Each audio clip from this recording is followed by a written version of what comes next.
Good morning and welcome to my kitchen. My name is Renee and today we are making some challah bread. And this video is going out to all of my challah bread loving friends, especially those who want to make it. And in particular, I'm dedicating this to my friends Carol and Wen, who I know are dying to make this bread. So, first of all, we start out with some flour, 6 cups of flour. And I get the unbleached brominated flour. I do not use the self-rising or bread rising special bread flour. I just find the unbleached flour works great. And before I add all the dry ingredients, I like to get the yeast going. So it starts out with half a cup of lukewarm water, which is about 110 degrees. I get the Fleshman's Rapid Rise instant yeast and just dump that in. Gently stir that around. And I do this first because you let it sit for about 4 or 5 minutes. All right. And the other thing that I do is I take some, and when I make this bread, I generally make two batches. So I take some eggs, 4 eggs, well, 2 eggs for one recipe. And I just put them under hot water for a little bit just to warm them up. And then it calls for 2 yolks, 1 full egg and 1 yolk. Plop that one yolk in. And you want to save the whites in a little cup because you'll need that later for brushing your loaf. All right. So while that's sitting, then I also get the sugar ready. Because the sugar, it dissolves best in really hot water. So I'll take, it's 1/3 of a cup of sugar, and you dissolve it in 1 scant cup of water. So I get this really hot. Okay. And also in here, it calls for a scant half a cup of oil, and I just use regular vegetable oil. That in there, and a teaspoon of salt,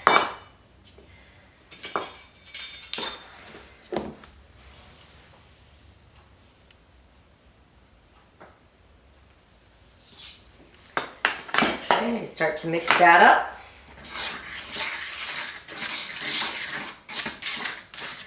Okay, now the yeast should be foaming up a bit.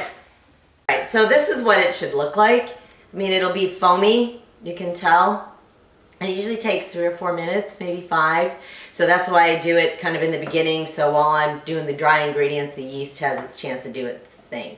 So it's all foamy. So then I just put that in there and start stirring around. And by now, the sugar is dissolved and the hot water should have come down to closer to 110. And then add this in. And then just start stirring it around. Now you will notice that the water will make the egg yolk turn yellow. I mean, I know it is yellow, but I mean you'll see what I mean when you make it.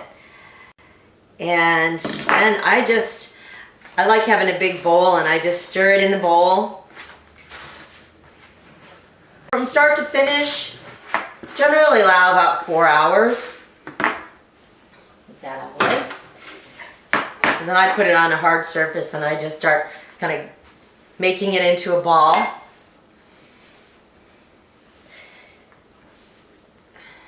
It might be a tad bit sticky, but it's kind of smooth. Nice smooth ball because you don't want it too dry. All right. So then you take a bowl.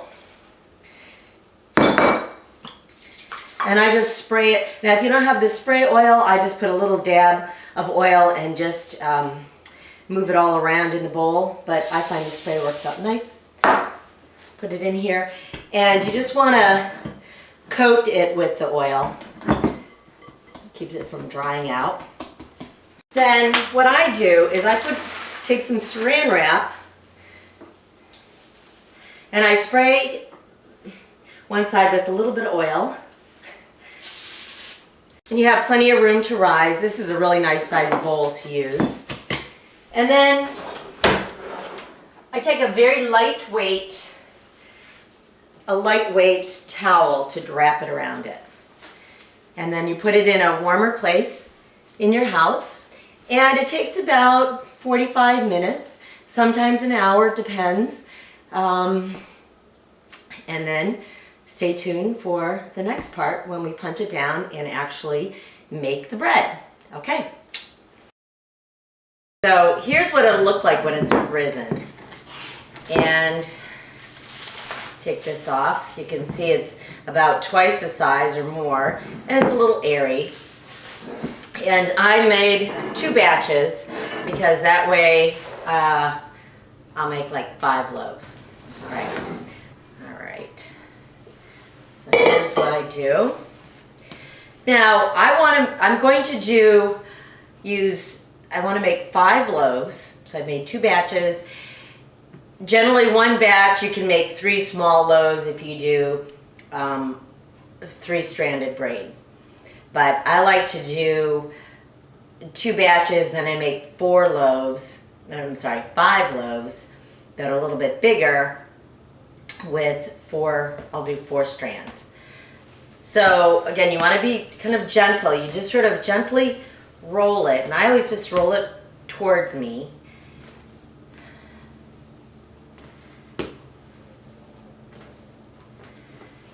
And what I'm going to do is I'm going to make 10 strands from each.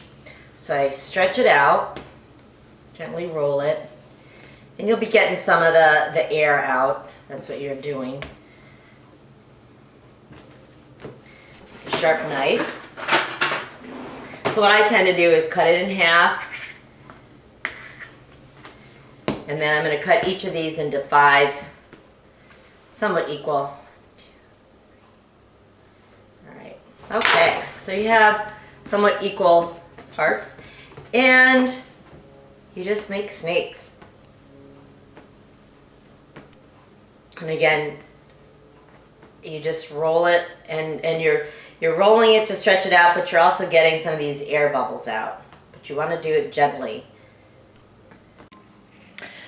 Okay, as you can see, what I've done is I've grouped together the similar sizes into groups of 4 and groups of 3, because what I'm going to do is I'm going to show you how to braid both 3 and 4.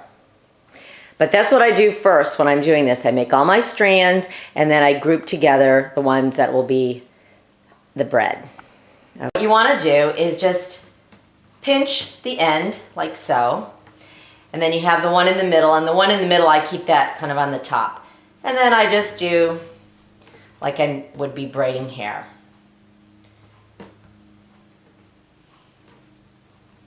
The ends over the middle. Now it looks small, but remember it will rise. And then I pinch the end. And then sometimes what I do is just kind of redo this part and pinch that. So you have 1. Okay, so this is the French braid, or 4-stranded braid. I'm doing it with a different angle. All right. Outermost strand into the middle, middle over, over, under. Just think over, under, over, under. So over and under. And then I just bring that like so.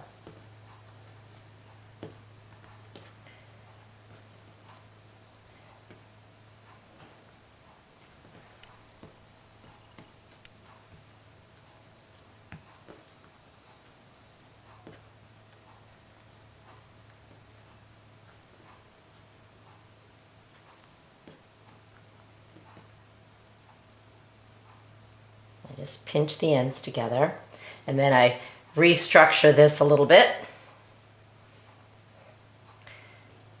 kind of backwards weaving, just to make it look nice. Now we are ready for the second rising. So for this, I use the spray oil, and I just spray it. And I like these big, huge baking pans, baking sheets. I just gently spray that. One here and one here. Okay? And what you want to do is get a pastry brush. And remember that egg white that we were saving? And by the way, when you're saving the egg white, do not refrigerate it. Just keep it at room temperature. Because otherwise you're going to be putting cold egg white on top of this, and that just will not work too well. Especially because you're going to be using the egg white again after it rises, right before you bake it. And so if you put cold egg white on it, yeah, it'll probably like shrivel up. So again, I'm just going to gently cover this. Okay, so it's been a couple hours. This bread took a bit longer to rise, so we will unveil it. That egg white that you saved, now what you want to do is gently brush it over. Voila! Okay, so I'll let it cool, and you know that it's done. It has that hollow sound.